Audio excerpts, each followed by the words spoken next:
Well, hello everybody. It's your boy Preston back at it again, or Drip God. That's two piece underscore GAWD. You can follow my Twitter or X app at the same thing. You can also follow this page here for the Houston Rockets, H-Town Rundown. Same thing, H-Town Rundown on Twitter, on Instagram, Spotify, and we know you watching on YouTube right now.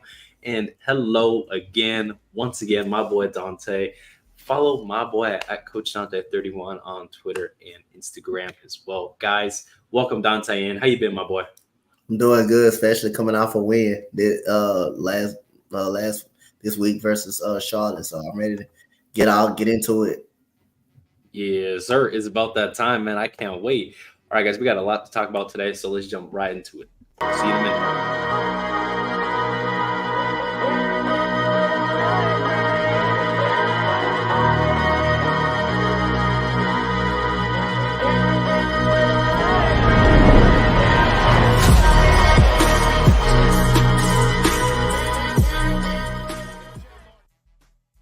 All right, today, guys, we're going to talk about a couple games here. Just so far, the games throughout the regular season, our top key players as usual, and then some things that they struggled on and keys to the game that either lost us the game or won us the game.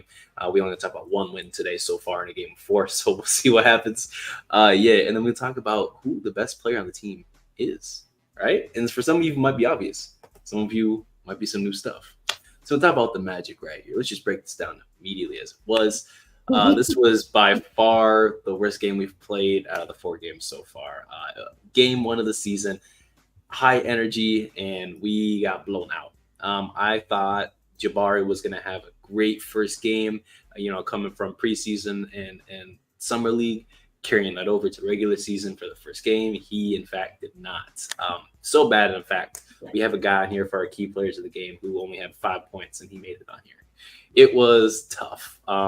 From rebounding to efficiency to lack of effort all around. We only got out-rebounded by 4 in this game, I believe. But just overall, we were atrocious from all 3 levels of the field, and we didn't have that energy. But a couple people did bring that energy. So we got Dylan Brooks as our top guy, our key players of the game. He played 26 minutes. He had 14 points, 4 boards, and a steal. And he made 4 threes, which was great, which landed him a 67% from the 3-point line. And he shot 71% from the field, which is phenomenal. Didn't make a free throw, though. Next, we're moving on to Albert Şengün. We had 28 and a half minutes played in this game here. He had 14 points, 8 boards, and 6 assists. He shot 54% from the field, didn't make a three, and he only shot 50% from the field. From the free throw line, split his free throws.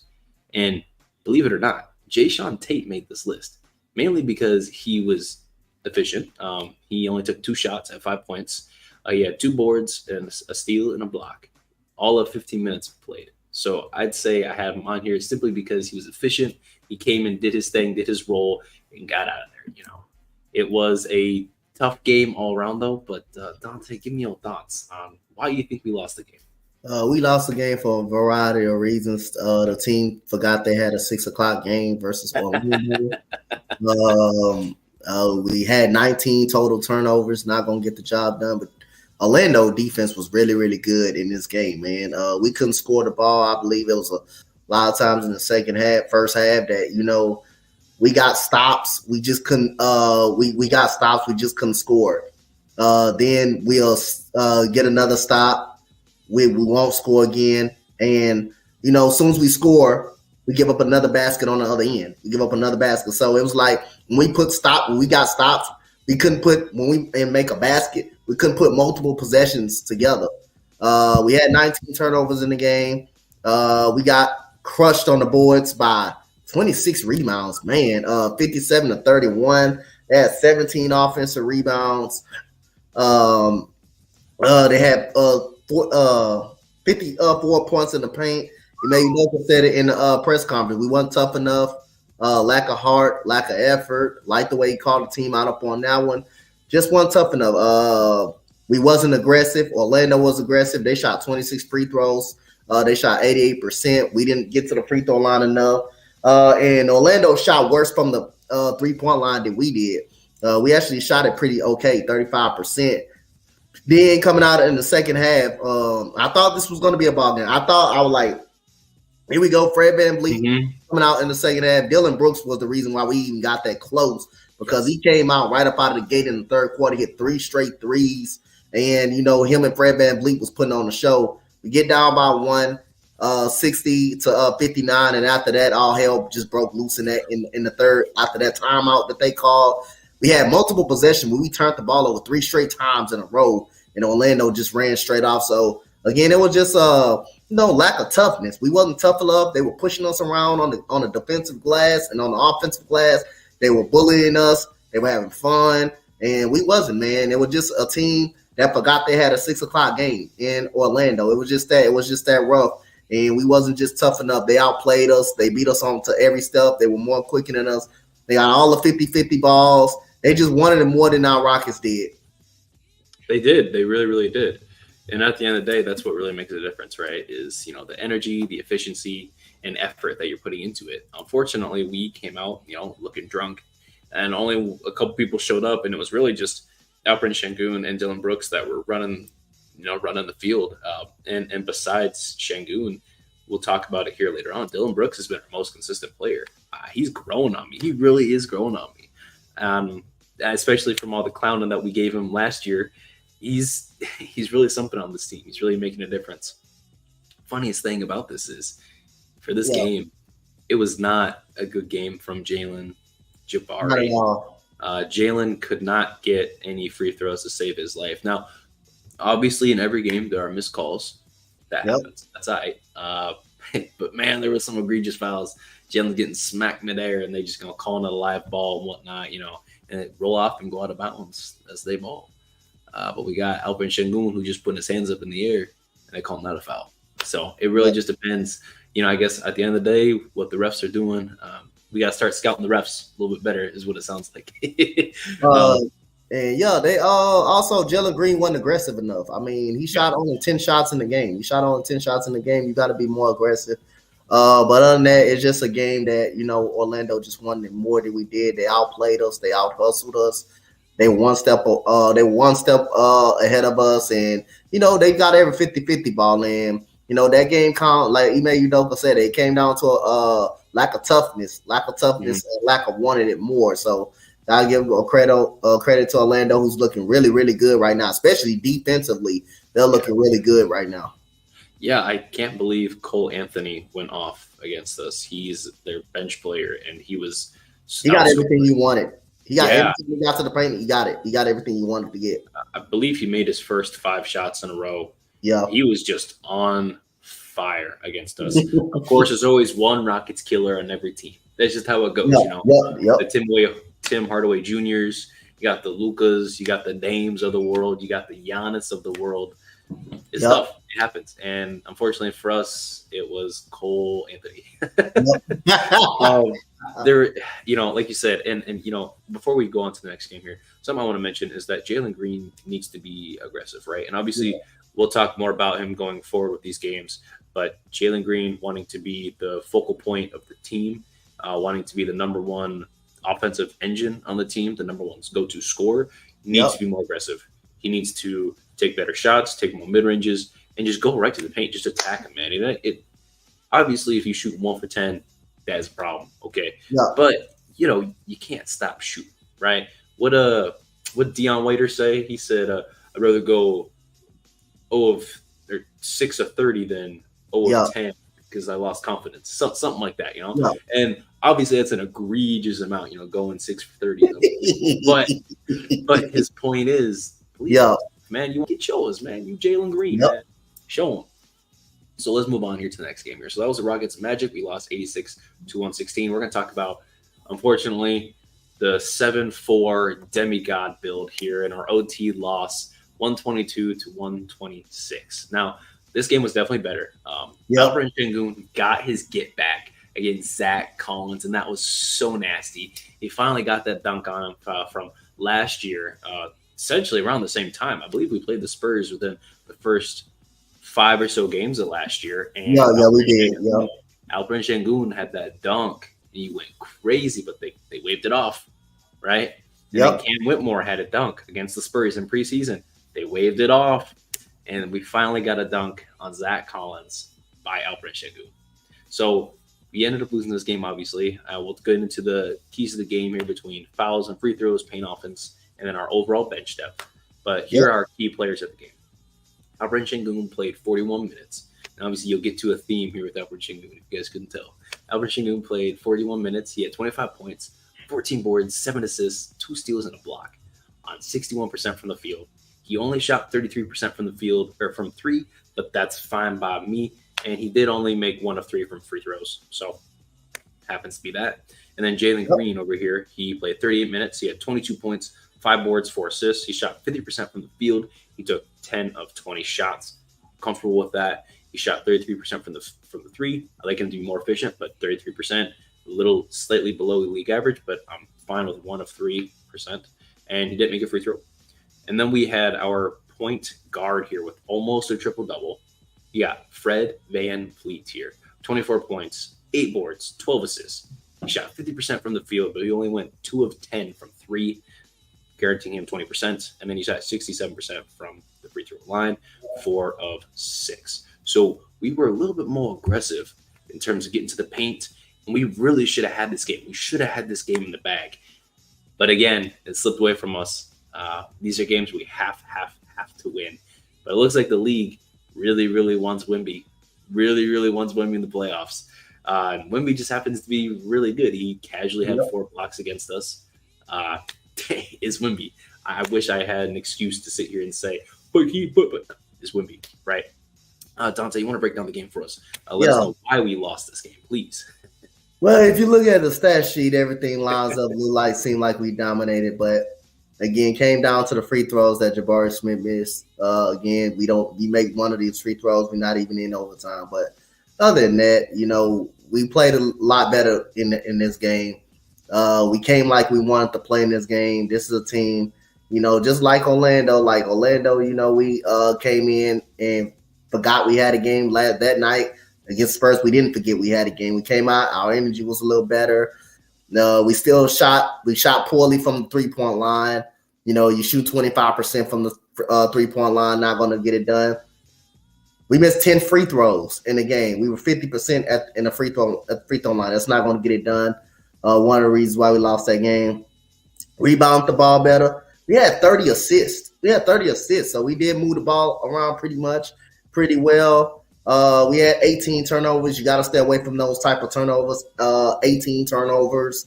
You had 19 versus Orlando. So now you're starting to almost get 20 turnovers, but we forced 18 turnovers. Our defense was solid at times. They had 15. We ate them up in the paint. 76 paint points, even with Wemby getting 4 blocks.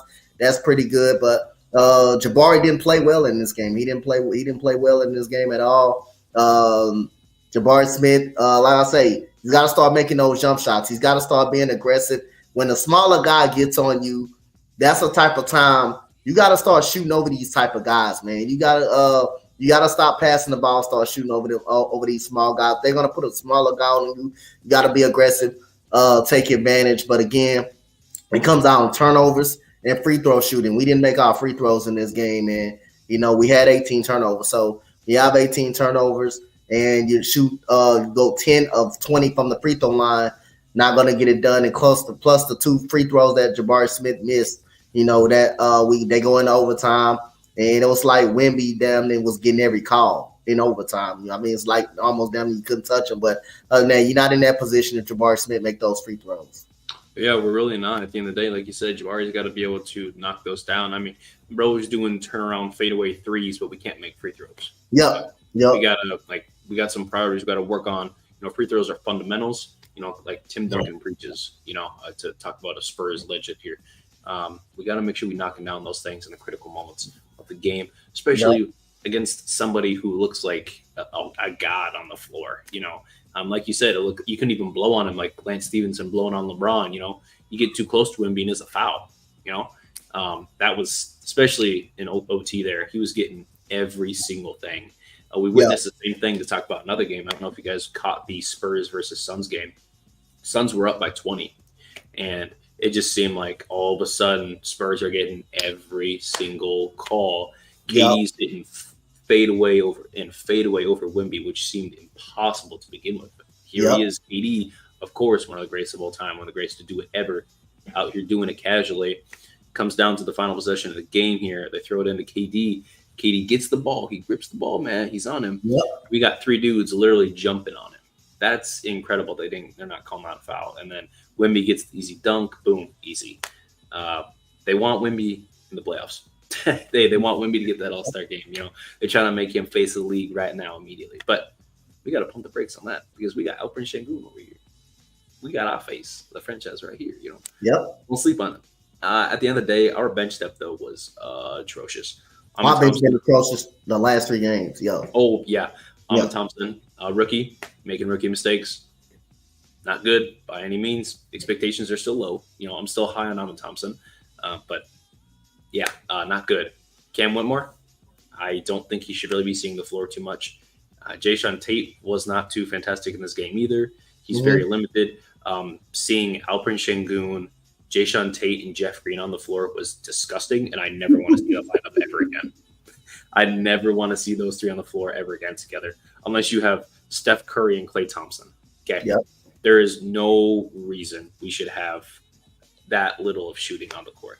Not to mention, we're still missing Tari Eason, so our bench really, really is weak.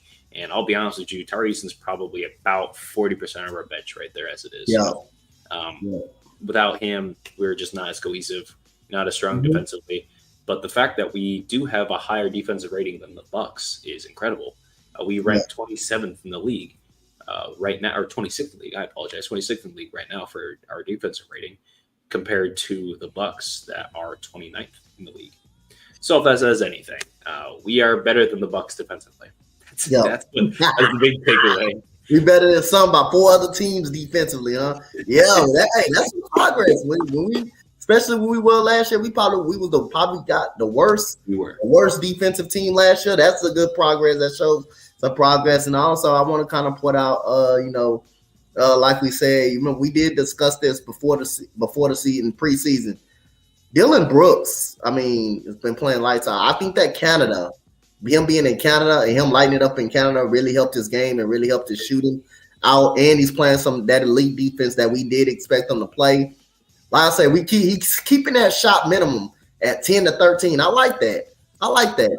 And he's got very good shot selection. He's driving to the basket when he gets mismatches on it. He's playing lights out, man. Like I say, I know everybody gave him some trouble, but this man was an all defensive guy, and he's playing the same way. Elite defense, and he's knocking down jump shots.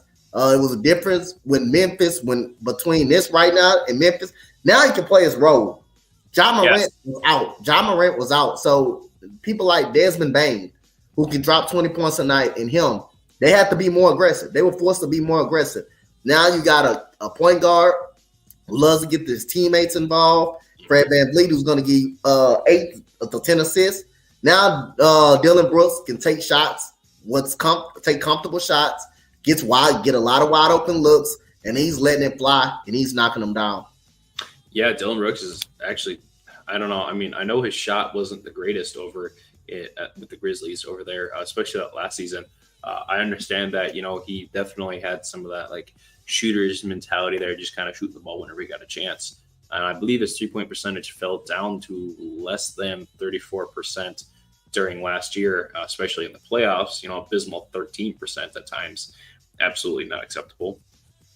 However, he's been great for us. That's what matters. Dylan Brooks has been absolutely phenomenal, and I can't believe I got his name in my mouth in a positive way. Who would have thought, right? Dylan Brooks coming over from the Grizzlies, who looked like was literally going to be in China. Almost nobody wanted him until we were like, hey, we're going to throw the bag at you, Dylan. Then the Mavs and the Celtics were interested all of a sudden. Good thing he came to us, though. That was absolutely a fantastic choice for Dylan Brooks, I'd say. So right now, he's proving to worth every penny of that money that he's getting now. All $20 million. I've got, if he can keep this up for the next 2 years in this general amount, I'd say his $80 million contract worth it. He doesn't have to be that great in year 4. Just the first 2 years, he needs to be roughly this, a little, Wayne up and down, of course, but around this, fantastic. I love it. So we're going to move on to our next game here after we just got done shit talking our boy Wemby, of course. We're going to move on to our third L. 95-106. The team that we hate the most, the Golden Skin Warriors over here. We ended up losing by 11, some of which was lack of effort, as well as Steph Curry just being Steph Curry. I mean, 6 for 6 from the 3-point line. Not much you can do. This, especially when we're playing, some of that drop coverage and we're not rotating as much. We could see Dylan Brooks and Fred VanVleet getting visibly upset with players like Jalen Green, who weren't rotating correctly all throughout the game. But keys to the game were the perimeter offense, the rebounding battle, and efficiency that we've seen struggle through here. Here are key players for the game, though, the best players that played throughout the game. He had Alper Sengun, who played 33 minutes here. He had 19 points, 5 boards, 7 assists. He didn't have a single turnover with 7 assists. I just want to put that out there. As a big man, 7 assists, 0 turnovers. He only shot 47% from the field, not great. Kevon Looney started to give him some trouble towards the end there. However, he shot 50% from the 3-point line, and he made all his free throws. So he was improving the areas from the last 2 games immediately. Then we got Jalen Green, who is upping his scoring efficiency here, or his scoring takeout, but his efficiency is dropping. So he had 21 points, a team high of 9 boards. He had an assist and a block, which is really nice to see. However, he only shot 40% from the field. He did not shoot great from 3. He only shot 20%, but he made 80% of his free throws. He was 4 of 5, which is really nice. And he was a +4 in his plus minus in a game we lost by 11. So if that says anything, despite his inefficient night, he was still positive on the court, as well as Dylan Brooks. He had 34 minutes played in this game, but he had 12 points, 4 boards, and 2 assists. This was his worst game so far. He shot 40% from the field, but he also shot 40% from the 3, which is really nice to see, 2 for 5. And he made all his free throws. However, he did have 5 fouls, which generated a lot of easy looks for Golden State, because, of course, they love that free throw line. Dante, explain why we lost to the Golden State Warriors. Well, we lost was our second unit was god-awful. When they came into the second quarter, Stephen Curry is on the bench. I mean, I think before the second quarter, Steph Curry goes out on the bench because he's also nursing the injury.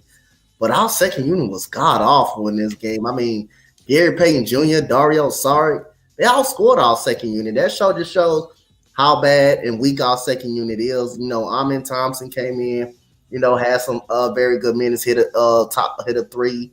But, I mean, Reggie Bullock playing 6 minutes, can't make a bucket. That's like a waste of pickup for us right now. He has not done anything offensively, defensively. Our second unit was just god-awful, couldn't do nothing in this game. Fred VanVleet was bad, was terrible. He even admitted that. I thought he had a lot of open opportunities, just didn't make them. A lot of shots were pretty much good shots, just didn't knock them down. You have nights like that. When you're open and you don't knock them down, he was 2 of 13 from the field. And the 2 of 13, the 2 shots came from the 3-point line. That was early in the first quarter when he hit those 3s. And after that, he missed 11 straight. I think he missed 11 straight shots. That's just absolutely ridiculous. Fred VanVleet may not have a night like that where he missed 11 straight shots again. He probably don't have a night like that. But other than that, our second unit just was like piss poor, just bad. Then we get back in the game. We get back in the ball game. We take the lead. Second unit comes back in. They give back up the lead, and all of a sudden, Klay Thompson and Steph Curry just turn into all world. They just turn into all world late in the fourth quarter. And as Rockets fans, we witness that every single year when we play Golden State. Every year. Yeah, Steph Curry can have no points in the first half. Then he comes back and hit us for 30. He was not having a great game at all. The inbound play that we had discommunication on, the Ime Udoka, Dylan Brooks called certain players out for that, like Jabari Smith for that. Getting a few on inbound plays. He comes out, he hits a 3-pointer, supposed to be a switch on out by LP. He hits a 3-pointer, and after that first 3-pointer that Steph Curry hit in that fourth quarter, he was all worried after that. He couldn't miss no more. Then he decides to make Dylan Brooks look bad with that 3-pointer right there. But Dylan Brooks, when Dylan Brooks was on Steph Curry, Dylan Brooks was 1 of 3, but that 3-pointer that he did hit made him look kind of crazy right there. And Klay Thompson, when he's not on fire against us, he's on fire against us every single year, especially in Toyota Center. And again, we had 7 turnovers. We put our turnovers down. We got more possession than them. We forced them to 14 turnovers. I mean, again, we got outplayed on the board stuff. We did get out rebounded by 7. We did get out. They got a lot of second chance opportunities, but other than that, we was real good from the free throw line. But the key, they made 18 3-pointers. They made 18 threes. They were on fire, and most of that came from Gary Payton Jr. in that second unit. So other than that, our second unit just was really bad in this game. Our second unit was atrocious. Absolutely. They've been god off for the whole season. They've been god off. We got no scoring ability on, no spacing on that second unit. I mean, again, I think we really no, don't rush him back, but Tyrese, and we need him back. We need him back because he's, like you said, he's about 50% on our bench. And Amin Thompson is down, but we don't get to that next game in a minute. But other than that, no, our second unit was just bad. And Steph Curry and Klay Thompson in that fourth quarter just turned into our world. They just abused us. I mean, it was just another classic Golden State battle of them not even battling us, but more just bending us over. We got nothing else to do, I feel like giving a kid a spanking, But again, our guys are kids. We still have one of the youngest teams in the league. I believe we're bottom 4 for youngest in the entire league as it is, We're doing what we can. And again, marginal improvements here or there, again, from the scoring outload, and then even gang rebounding, from some of our guys, like Jalen Green here, who got 9 rebounds. But between that and then the careless fouls from Dylan Brooks here, obviously he's going to pick up some of them Draymond Green fouls, where he's not even fouling, but the refs are used to him doing fouls in that exact motion, so I'm just going to call it no contest. It's all right, though. We digress on complaining about the refs because, we're not trying to complain. We just try to bring the facts and tell exactly how it is. So we're going to move on from this disgusting game. I mean, talk about something positive. One more thing. Move on. 105 points ain't a lot of points. That's pretty good. Now, for Golden State, that's a low volume of points for a team like Golden State, and we held them to 105. So that tells you we didn't play bad defense. Not against Golden State. We didn't play bad defense at all. That just shows you, man, our second unit was just really that bad. We just need some help. Yeah. We just need some help. I mean, Tyrese was like 10 points and 6 boards every night, probably about 2 steals off the bench. As it is, unfortunately, we see how that went. We just need Tyre back immediately. But now we can talk about a W. Let's talk about a W, finally. My goodness. We played the Hornets here, and we ended up winning 128-119 last night. What a crazy game. LaMelo was garbage. I'm so glad I can say that. LaMelo was just absolutely trash. Mark Williams was garbage. It was a good game all around. It was so good that Alperen Şengün, our best player on the team, only had to play 27 minutes. And we ended up giving Jock Landale, Jeff Green some other minutes here, some burn. But when your best player only has to play less than 30 minutes, that's a good W right there. We ended up winning this game by 9. I'm going to talk about, Dante's going to talk about the perimeter offense, the ball movement efficiency of the game here. But let's jump right into it, right? So like I said, Alperen Şengün did play 27 minutes. He had 19 points, 7 boards, 4 assists, and a steal. He shot 75% from the field on this. He only missed 3 shots for the night. And he shot 100% from the 3-point line. He only went to the line 1 time. He missed his 1 free throw. It's fine by me. He was a +9, though. So in his 27 minutes of run in a game where we won by 9, he was a +9. Effectively in plus-minus standings, he's the reason we won. Then a fantastic night by Dylan Brooks. Oh, my goodness. 20 points, 3 boards, 5 assists, and a career high in steals with 5 steals. That was phenomenal. He also shot 78% from the field, 100% from the 3-point line, and 75% from the free throw line. Dylan Brooks was tearing it up. Not to mention, our point guard over here played 39 minutes. He had 22 points, 3 boards, 11 assists, guys. This is the second time he's had a double-double with their team already. This is what it's supposed to look like with a point guard. I just want to remind all of Houston, because we haven't had a point guard in 3.5 years. This is what a point guard is like. This is phenomenal. This is great. This is insane. So Fred and up, he was a +14 in this plus-minus bracket here. So combined between Fred VanVleet and Alperen Şengün, they're a +23 in a game we won by 9. Absolutely phenomenal. Fred ended up shooting only 47%, not a great efficient night, but 47% still pretty great nonetheless, especially when you're going against the Hornets that are kind of lengthy. They are pretty aggressive. He shot 50% from the three-point line, and he made all his free throws. Dante, take it away, buddy. This is a great W. Ah, man, this is a great. I have a question. So when was our? I know the team our first win came against was against Orlando Magic. The first win came against Orlando Magic last year. So how many games did it took us to get that first win last year? So I'm glad you brought that up. Yeah, we are tied with our record for last year right now. For right now, we went. We got our first dub last year. Yep, we went 0-3 last year, and then we won our fourth game. This year, we went 0-3, won our fourth game. However, we have to lose 6 games in a row before our next W. I don't think we're going to go 0-6. No, I don't think we go 0-6. Nope. Okay, I think De'Aaron Fox is hurt for the Kings, and I think we do play the Kings coming up. Yep. So I like our opportunities, the way the team been playing. But other than that, well, we did everything right in this game. We did everything right versus Charlotte. We played some defense, played some good defense, but we did have a little mental lapses like they were talking about in the interviews today. Watch over the interviews. Dylan Brooks again calling out Jabari Smith for his lack of effort. At the free throw line. Forgot who missed that. I think Gordon Hayward missed the 3, and somehow this communication, LaMelo Ball ends up wide open for a 3-point line, and Fred VanVleet holds his hand like what the hell? We got to get rid of those mental errors and those mental mistakes, and that's what I'm glad we got Fred VanVleet and Dylan Brooks for. Somebody that's going to hold those young guys accountable, man. Yes. It's all about tough love at the end of the day, man. It's all about that.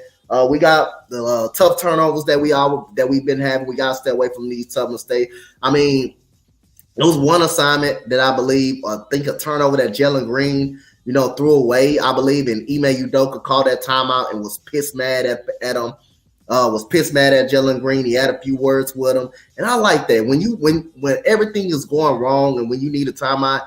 Ime Udoka gets up off that bench. He calls that timeout, and you can just see him yelling at the players and talking to them at the same time. I like that type of call. I don't think Steven Silas ever, outside of the press conference, I think he played mad at that press conference, like he was really mad at that. I think he played like he was really mad. But you got to get after it. They're not getting after it. You haven't done that. I don't think he never done with Ime Udoka. Then I haven't seen that all year. Immediately get up and just call a timeout and just get out on somebody's ass like that. That's what we need right there. But other than that, we did everything right.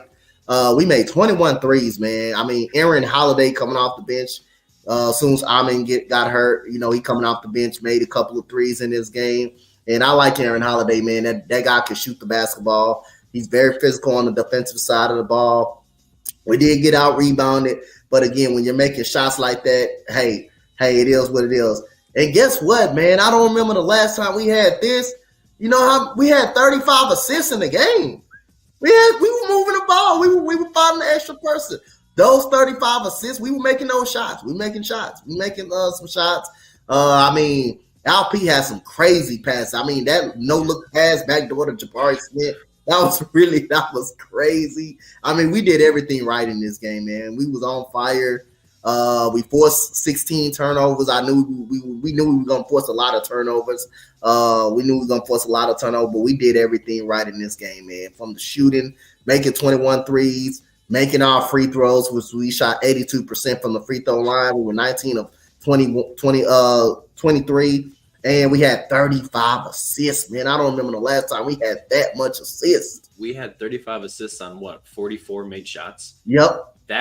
Dude, that's great for us. Yep. I mean, that's how there was no ISO ball. There was no let me get mine. It was win this game. It's the Hornets. We need to win this game. We came out and won the game. And people are, well, Miles Bridges. Man, we got Tari Eason sitting out right now. Yep. Okay. I don't care who the Hornets got sitting out, unless it's LaMelo Ball. Tari Eason sitting out is more important than anybody besides this Mark Williams guy. So let's talk about Mark Williams real quick, right? Bro got held 1 of 5 when being guarded by Alperen Sengun. Okay. Just want to put that out there. 1 of 5. Alperen Sengun, not great on defense. Here he is holding another center about his level, supposedly. 1 of 5. Alperen Sengun was dwarfing this dude, man. When he was guarded by Mark Williams himself, he missed 2 shots. 6 of 8 on this man. One of the shots he missed was a little shot put that he was just trying just because. So he really just went 6 of 7 on it. He was just trying some new stuff out. And man, if I Yep. have barbecue chicken sitting in front of me, man, you best believe I'm trying to. Man, the Turkish twister, the Turkish tornado. What a guy, man. They're calling Şengün's little fade that they had on him the Şengün shake instead of the dream shake. I like the Şengün shake. You got that little, that Yeah, little the LP shake. Yeah. Yep. LP shake. Yeah, man.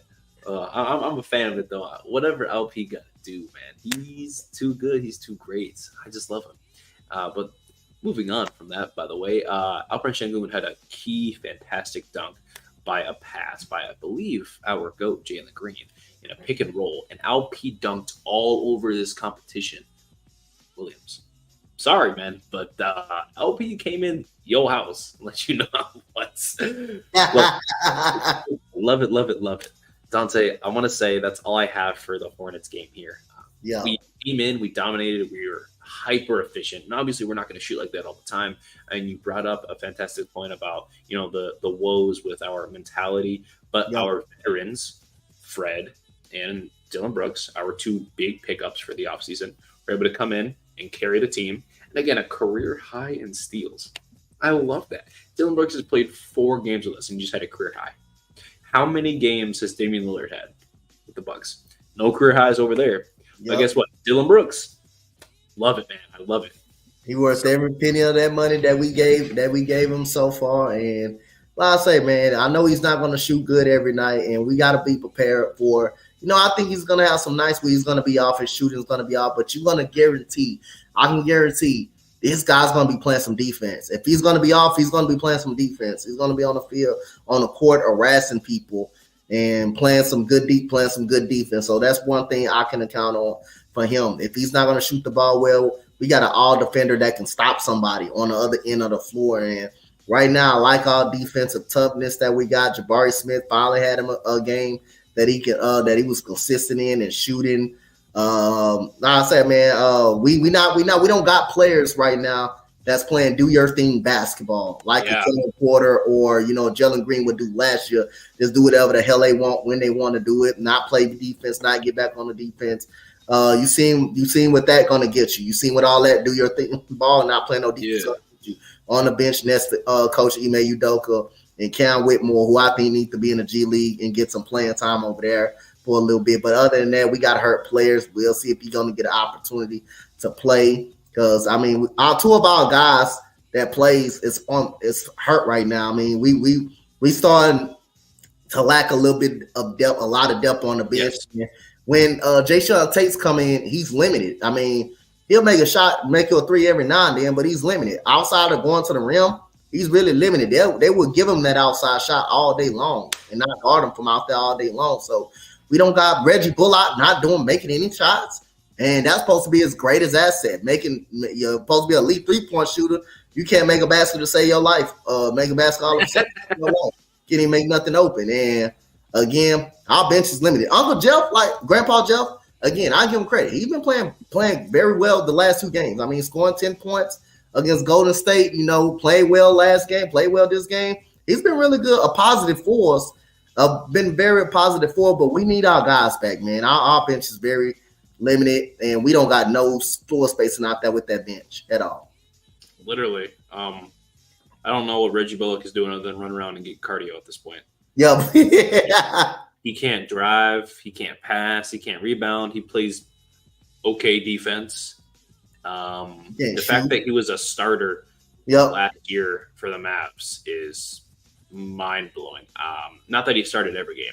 The fact that he even started at all just tells me how desperate the Mavs were, considering they didn't make the playoffs as it was. What's bad when Reggie Bullock starts on your team. We're bad, and he's not even starting on our team. I just want to put that in perspective. He's only getting minutes because we need a second guard out there. Something I would like to see though going forward is splitting the minutes between Amin Thompson and Aaron Holiday. Instead of giving Amin Thompson 20 minutes every night, I want to see what Aaron Holiday can do for 20 minutes. We saw he was fantastic in the preseason, and he's been the game he played yesterday was pretty good for being his first game off the bench. especially in replacement of Amon Thompson, a rookie. I think Amon Thompson should cut his minutes a little bit, give some more to our boy Aaron Holiday. I can't believe I just said that about Amon Thompson, the number 4 pick. But I mean, yes, that's my hot take. With the grade 2 ankle sprain, he's going to be out for some time on that one. So it will be a great opportunity for Aaron Holiday to get some of those minutes. And when he does come back, Amon Thompson is going to play when he comes back. But you would like to see some minutes for Aaron Holiday. Yes, he can shoot. This man can shoot the basketball, man. He shoot the hell out the basketball, and he's still a little bit young too, man. The man ain't all that old. He ain't all that. 25, ain't he? 25, yeah, that ain't all that old. So he can still play. He can still play the game, man. So again, he's going to get a lot of opportunities to play now with Amon out for a little while with that grade 2 ankle. He's gonna get a lot of backup minutes, and again, I hope Tyrese can get back soon. Don't rush him back. But our bench is very deep. I mean, when do you start giving Cam Whitmore an opportunity coming off the bench? At this point, we only got Jeff Green on the bench right now that's going to play productive minutes for the last 2 games. Jayshawn Tate right now is in the rotation. Jock Landale, he's coming off the concussion right now. So you got 5 guys on that bench. I think I will rotate those 5 guys and see what they can do as of right now. But Aaron Holiday, this is a big step up for him to get these minutes, man, because I think the guy can play. The guy can really actually play. And when his number is called, he's ready. Yeah, he's more than ready. He's but we'll end up seeing what goes on with that. We're gonna move on to our final slide. So speaking of more minutes, moving stuff around, I think our best player, and this isn't a hot take at all, is Alperen Şengün. I mean, let's just begin with the stats, right? For this season, he's averaging 19 points a game, which is leading our team in points. He's averaging 8.5 rebounds, leading our team in rebounds. He's 6 assists a game right now, which dropped from 6.7 assists yesterday. Fine. He only had 4 assists. Fine by me, though. So that is second on our team to our point guard, our elite all-star caliber point guard, Fred VanVleet. He's second assist to him. And then he's averaging almost an assist, almost a steal a game, and he's averaging about a third of a block a game. He's only averaging, for these 6 assists, he's averaging 2 turnovers, which means he is a 3-to-1 ratio with assist to turnover ratio. Fantastic ratio. And he's averaging 3.5 fouls a game. Now, early season, Alperen Şengün struggles with fouls. That's kind of one of the things that's an issue. It's working on it, though. It was 4.3 fouls yesterday. They went down by 0.7. So I'm cool. He's working on it. That's all I need to see from him. His shooting splits right now in 32.5 minutes a game for the season. He's shooting almost 60% from the field at 58.9%. He's shooting 43% right now from 3 because he made that 3. He's not taking more than 2 a game right now, so keep that in mind. He shoots 61% from 2-point range. Anything taken inside the arc is considered 2-point range. He's shooting 61% from that range. And then he's shooting a career low 53.3% from the free throw line. He's barely getting 2 free throws a game, though. So I expect those numbers to go up as he collects more free throws throughout the rest of the season. Just a heads up, I don't know if you guys know, but he right now averages 3.3 offensive rebounds a game, which is 7th in the entire league for offensive rebounds a game. And he also averages 6 assists a game, right? That is 3rd in the league by a center. That's the making of an all-star right here. If the season right now was at the all-star break, the all-star voting was happening, this is an all-star, right? Or at least close to an all-star. The numbers aren't going to pop out at you right now. But between leading the team in certain stats, as well as likely the assists per game probably stay at that, 5 to 6 range. I imagine his points per game will probably go up to about 20, which is, I had him at 18 points per game, but he's averaging 20 almost right now. He's above Jalen Green, who's barely averaging 18 right now, 17.7 points per game. And Jalen's supposed to be our offensive engine. And LP's just getting shots because he can right now. Between his shot fake, his fade, that he had that Dirk fade in the preseason, his Şengün shake, his little he's got that Turkish 2-step in him too. little two-step you got going on here. So I did take out a poll, by the way, guys, on Twitter. You guys can follow me at drip2ps_JWD. Go ahead, follow your boy. I did a poll earlier today, which had 170 votes. I said, after a 4-game sample size from Alpin Şengün, where do you rank him among starting bigs in the league? Okay. Dante, before I say the percentages, where do you rank him? And starting centers in the league right now. Mm-hmm. As of right now, I think he's a top 10 center. Top 10 easily. The poll likes to agree with you on that. The poll really likes to agree with you on that. So we have, in terms of 1 through 3, who think he's the first to third best in the entire league, 5% of the voters. Okay. I'm a Şengün biased, so I would have probably voted for that as well. I understand your concern, guys. However, this is intriguing. This is intriguing to me here is in the 4 through 7 range in the entire league. 53% of the votes of 170 voters voted that he is 4 through 7. That's phenomenal. And then 8 through 11, the 8th best through 11th best in the entire starting, or for the starting centers in the league, we've got a whopping 40% sitting there. And then 4% say he's a 12 or worse best in the league. Yeah. So it looks like, according to the poll, 4 to 11 is where he ranks specifically. And I will be honest with you, I don't think I can name 6 centers better than him. You know, you want to say immediately Jokic and Embiid, okay, and who's after that? You know, maybe Kristaps, right? Yep. That's like, and then you're stretching thin there between centers. You know, Sabonis, that's 4. Yep. Şengün is making a case not only for being an all-star, but being the best player on the team going forward, a potential actual cornerstone, maybe the franchise piece. Yep. Dante, what do you think? I said it last year. I said it last year on multiple shows that I think Alp is our best player. Like I say, no slouch to Jalen, but Jalen Green is our best scorer. Alp is just the best overall player. Jalen Green, we need a basket or something like that, and we need one shot. You will get a ball to Jalen Green because he has a tendency to get the shot off. He's our best scorer. But as far as running the offense through someone, Alp is the one you can run the offense through. You see Ime Udoka putting the ball in his hands, and he's making the right reads, making the right plays. I said it last year and a year ago that Alp is our best player. Alp is our best player on this team, best playmaker. You know, best scorer right now.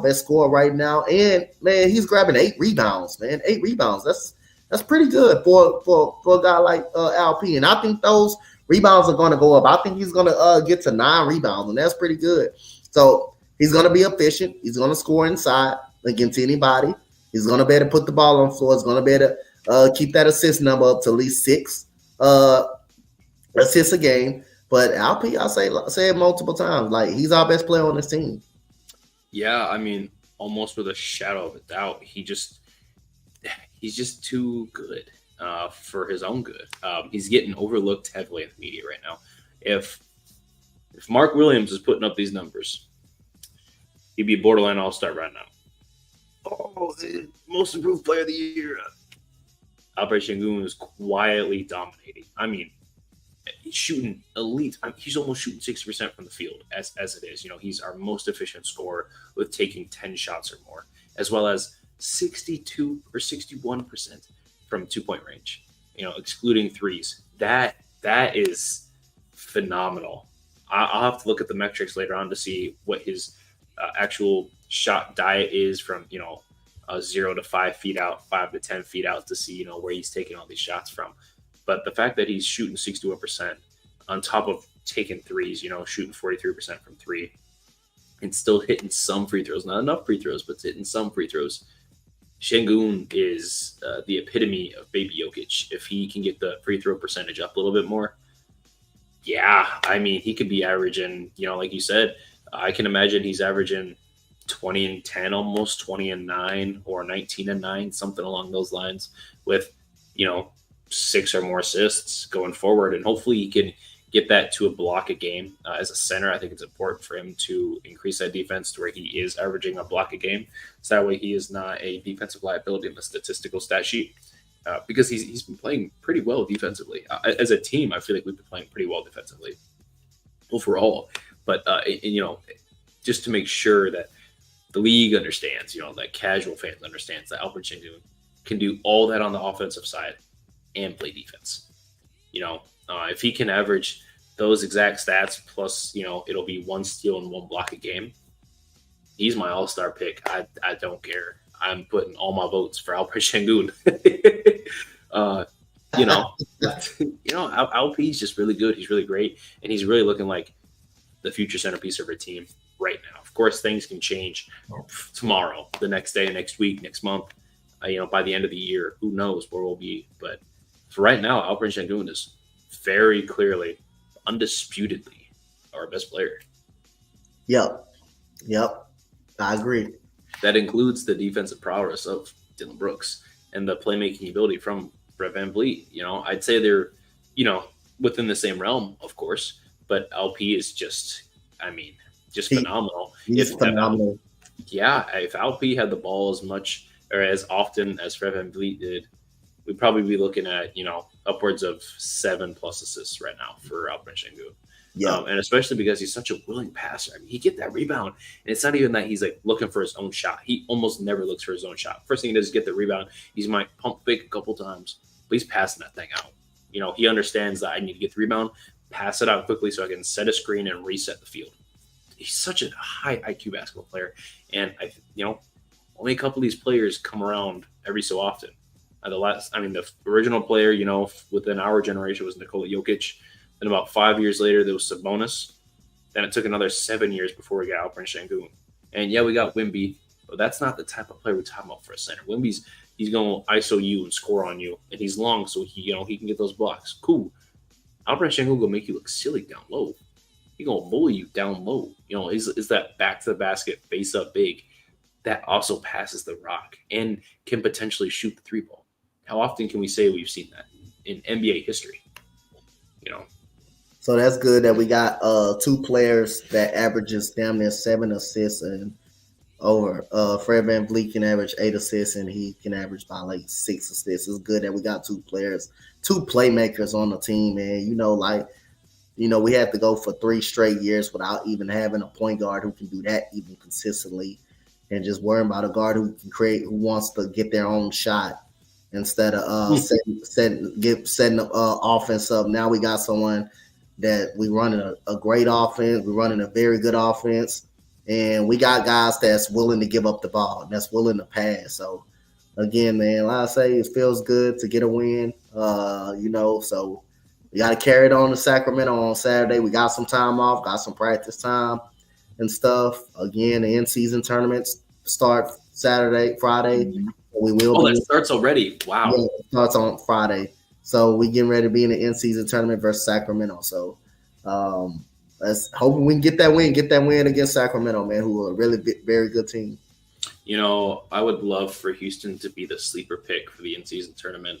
If we somehow got into like the Final Four or ended up winning, oh, dude, you don't want to know what my Twitter's going to be. We got to the Final Four, I'll be happy with that alone, man. That's progress alone, don't you know? A lot of people ain't gonna be even seeing us to get to the Final Four, but imagine we even got out to the Final Four, man. Hell, you'll be just even get to the Final 8. Shit, you'll be happy along with that. I'll be happy along with that. Even my Twitter feed is gonna be incredible. The tweets I will be making if we can get to the Final Four is gonna be insurmountable. I don't care if we go 0-90 for the next rest of the game. If we can get to the Final Four in the in-season tournament. Shit. If we can get to the Final Four somehow, I know we ain't winning the in-season tournament, but we can somehow get there. And we can somehow get there, and like even if we do find a way to shock people and do win, hell, that's something to us. We haven't won a damn thing in 3 years. What have we won in 3 years? We haven't won nothing in three years. So finally to say we won something. I mean. Again, this team, it just like I say, it just feels different. It just feels different. with these veterans on this team, holding these players accountable already. And, Ime Doke about to break his ankle just jumping off the bench, getting on the play line and stuff. Steven Silas wouldn't break his neck, but it wouldn't break his neck to even do that. So other than that, this just feels a little different. Like I said, I think we're going to win most of these games that we were losing a lot last year. We were losing a ton of games when we were up last year. And I think some of those games that we were losing last year, I think we're going to turn them into wins this year. But last 3 games, I like the effort. I like the heart that we came in with. We had a chance to win like all 2 of both of those games. We had an opportunity to win them. Yeah. We was a free throw away from winning the San Antonio game. We was a fourth quarter. We was a Steph Curry and a Klay Thompson not away from winning that game. So again, explosion. Jeez. Yeah. Not even a Steph Curry explosion. Like if Steph Curry don't explode in that fourth quarter, we win that game. If he don't explode, if he don't hit that one shot off the head where Alp, when it was a discommunication between those guys, if he don't hit that one shot, you could be talking to us winning that game right there. Yeah, I mean, we really could be 3-1 right now. If 2-3 things break even for us, or even just break our way just a little bit, But that's all right. We still got 78 more games for the rest of the season. It's going to be a long season. I can't believe the season's already here as it was. It felt like summer flew by right after the finals. There was so much that was going on, so much happening all the time. And here we are excited for this lovely, lovely 23-24 regular NBA season. Guys, I think that's going to do it for us. Can you comment below, by the way, what your early season predictions are for the Houston Rockets? What are your hot takes? We need those sizzling hot takes right now. Dante, before we go, can you give me a hot take? On the season? Yeah, just give me a hot take. Just give me a hot take. All right. I don't believe it. This is a hot take, but hot take, I will say this. I will say a hot take. The Houston Rockets will make the 8th seed this year. Hey, that's sizzling. Yeah, I know I said we're going to be between the 9th or the 10th. You still in playing tournament position. But yeah, hot take, I say we will be between 7th and 8th. 8th seed. 7th and 8th. Wow. That's a hot take, yo. I like that hot take. That's sizzling. And I've already alluded to my hot take for the season here. Alperen Sengun's going to make the All-Star game. Okay. That's my take. Yep, that's how we ended it off here. I got All-Star Sengun. We got HC Dante over here. Guys, let us know. Who do you think who do you think is right? Do you think we even be kissing the end of a playoff berth? Do you think we're going to be in the play-in? How good do you think Alperen Sengun is for our team? Do you think we're going to go 2-0 against the Kings? Guys, let us know in the comments below. Thank you. That's all we got for you today. You can follow me at Drip. That's 2Ps_GAWD. As your host, Preston, as usual. You can follow Dante at Coach Dante31 on Twitter and Instagram as well. He also got a YouTube channel. Man, you go shout that out, man. He go crazy over there. You can also follow this channel at H-TownRundown on Spotify, on Instagram, on Twitter, and on YouTube. Whichever way is your favorite way to get a hold of us, do that. Do what's best. Thank you guys for watching. Thank you for listening. Don't forget to like, share, subscribe, and comment below. Thank you guys. You have a wonderful day. Peace. We got you guys.